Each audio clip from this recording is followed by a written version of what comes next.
నమస్కారం సిటీ వార్తలకు స్వాగతం. సద్దెనపల్లి నియోజకవర్గంలో టీడీపీ ఎమ్మెల్యే అభ్యర్థి కన్నా లక్ష్మీనారాయణ విస్తృతంగా ఎన్నికల ప్రచారం నిర్వహిస్తున్నారు.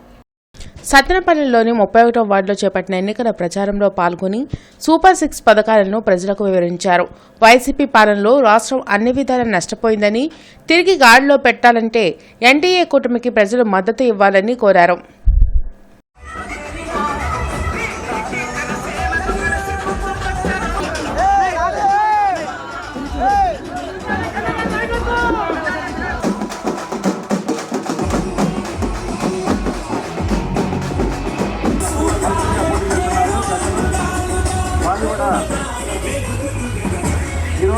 సుభాని గారు మీరు ముందుకు రండి, మీరు గారు మీరు ముందుకు రండి, మీరు ముందుకు రండి.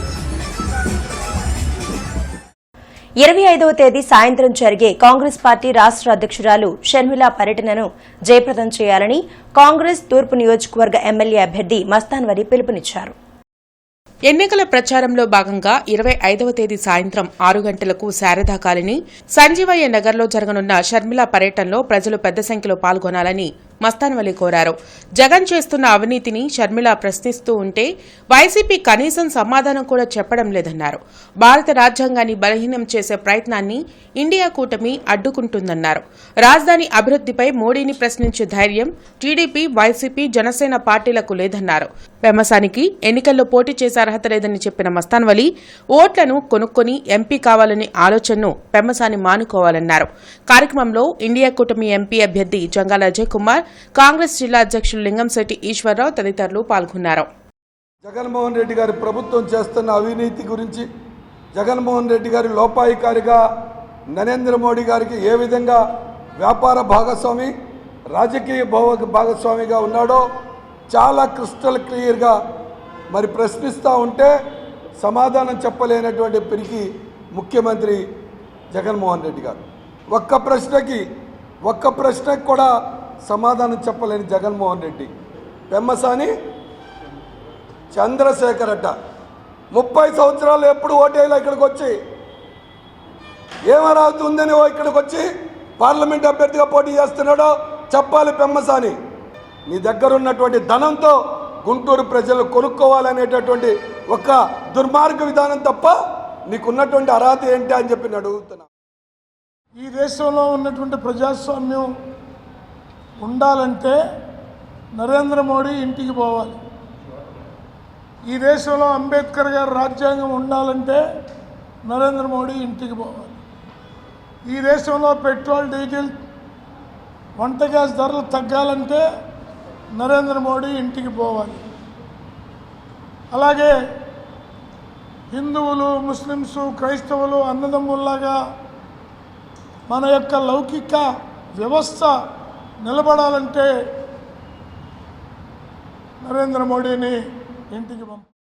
ఆరోగ్యశ్రీని అనారోగ్యశ్రీగా మార్చిన ఘనత వైసీపీ ప్రభుత్వంకు దక్కుతుందని తెలుగుదేశం పార్టీ జాతీయ ప్రధాన కార్యదర్శి నారా లోకేష్ విమర్శించారు. మంగళగిరిలో విస్తృతంగా ఎన్నికల ప్రచారం నిర్వహిస్తున్న లోకేష్ స్థానిక ప్రజలతో సమావేశమై సమస్యలపై ఆరా తీశారు. ప్రైవేట్ హాస్పిటల్స్ కు ప్రభుత్వం బకాయిలు చెల్లించకపోవడం వల్ల ఆరోగ్యశ్రీ ఎక్కడా పనిచేయడం లేదని ఆరోపించారు.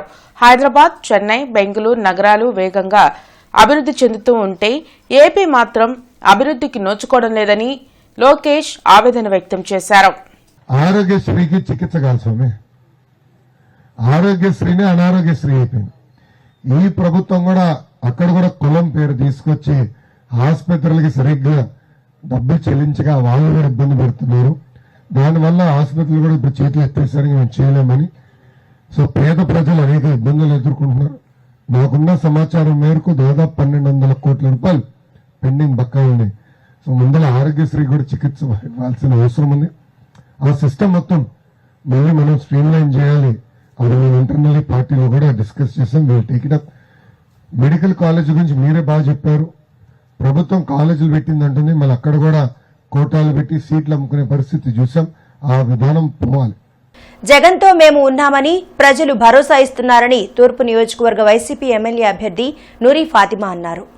8వ వార్డులో నూరీ ఫాతిమా ఎన్నికల ప్రచారాన్ని నిర్వహించారు.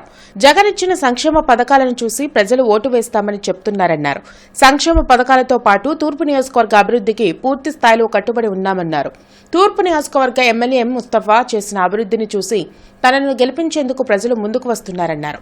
స్థానిక సమస్యలపై అవగాహన లేని వ్యక్తి పెమ్మసాని అని, ఆయన వ్యాపారాలను విస్తరించుకునేందుకు పెమ్మసాని ఎంపీగా పోటీ చేస్తున్నారన్నారు. రానున్న ఎన్నికల్లో ఫ్యాన్ గుర్తుపై ఓటు వేసి వైసీపీ అభ్యర్థులను గెలిపించాలని కోరారు.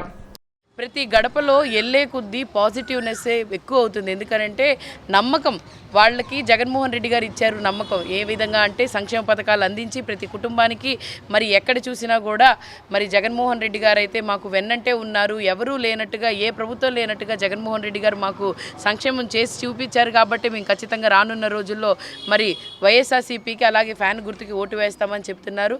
కొత్తగా ఎంపీ గారు వస్తున్నారు పెమ్మసాని గారు. నేను ఇది డెవలప్ చేస్తాను, సొంత నిధులతో స్కూళ్ళు చేస్తాను, సొంత నిధులతో హాస్పిటల్ తయారు చేస్తాను. నాకు తెలిసి ప్రైవేట్ హాస్పిటల్, ప్రైవేట్ స్కూళ్ళు కట్టి దాని ద్వారా డబ్బులు లాగే విధంలో ఆయన ఉన్నారు.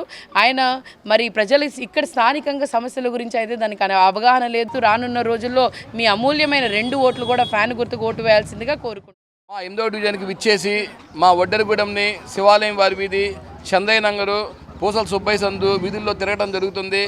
ప్రతి ఒక్కళ్ళు ముస్తఫా గారి మీద అభిమానంతోనూ రాష్ట్ర ముఖ్యమంత్రి వర్యులు సంక్షేమాన్ని ధ్యేయంగా పెట్టుకొని ముందు స్థానికంగా ప్రజలందరూ ఆర్థికంగా భరోసాగా ఉంటేనే స్థానికంగా కూడా వారందరూ ఆర్థిక అభివృద్ధి జరిగి ఆ అభివృద్ధిలో భాగంగానే మిగతా కార్యక్రమాలు చేస్తున్న ఉద్దేశంతో జగన్మోహన్ రెడ్డి గారి సారథ్యంలో నూరీ ఫాతిమా గారిని ప్రతి ఒక్కళ్ళు అఖండంగా ప్రతి ఒక్కళ్ళు అభిమానిస్తూ ప్రతి ఒక్కళ్ళు ఆహ్వానిస్తూ, ఎందుకంటే 2 పర్యాయాలుగా ముస్తఫా గారంటే అందరికీ నమ్మకం.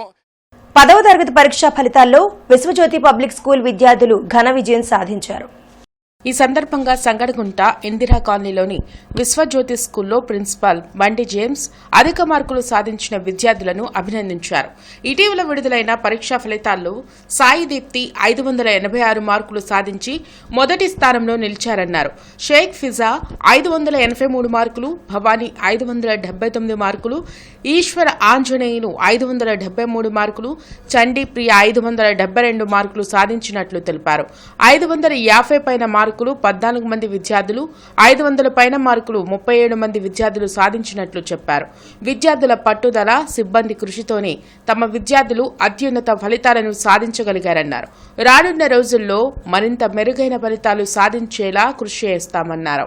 2024 10th పబ్లిక్ పరీక్షల్లో మరి మా స్కూలు మరి యొక్క గుంటూరు 1 టౌన్లో మరి రికార్డు స్థాయిలో మంచి ఫలితాలు సాధించి మా విద్యార్థులు మాకెంతో సంతోషాన్ని మరి తీసుకురావడం జరిగింది.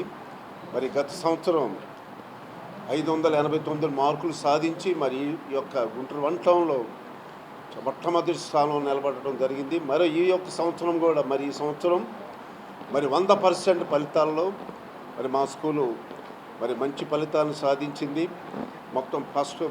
మొట్టమొదటిగా 586 మా ప్రియ విద్యార్థిని వి సాయి దీప్తి రెడ్డి సాధించి మరి మంచి ఫలితాలను ఈ సంవత్సరం మాకు అందించడం జరిగింది.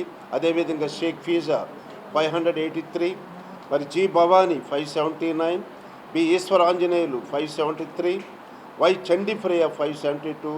ఈ విధంగా మరి మా ఫలితాలన్నీ కూడా మరి అద్భుత ఫలితాలు. ఇండియా కూటమి పశ్చిమ నియోజకవర్గ ఎమ్మెల్యే అభ్యర్థిగా నేడు జాన్ బాబు నామినేషన్ దాఖలు చేశారు.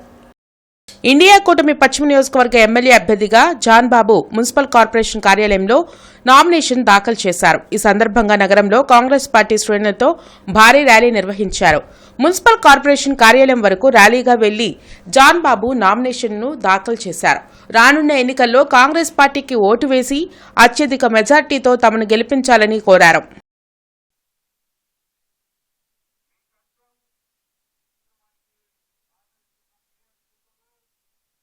ఆరగ్రహారంలోని శ్రీ లక్ష్మీ నరసింహస్వామి వారి బ్రహ్మోత్సవాలు భాగంగా గరుడ రథోత్సవం అంగరంగ వైభవంగా జరిగింది. ఈ రథోత్సవంలో భక్తులు పెద్ద సంఖ్యలో పాల్గొన్నారు. అనంతరం తీర్థ ప్రసాదాలు స్వీకరించి స్వామి కృపకు పాత్రులయ్యారు. కార్యక్రమంలో నంద్యాల శ్రీనివాసాచార్యులు, నంద్యాల యోగానంద, వైవి రమణస్వామి, ఎల్లమందల అనిల్ కుమార్ తదితరులు పాల్గొన్నారు.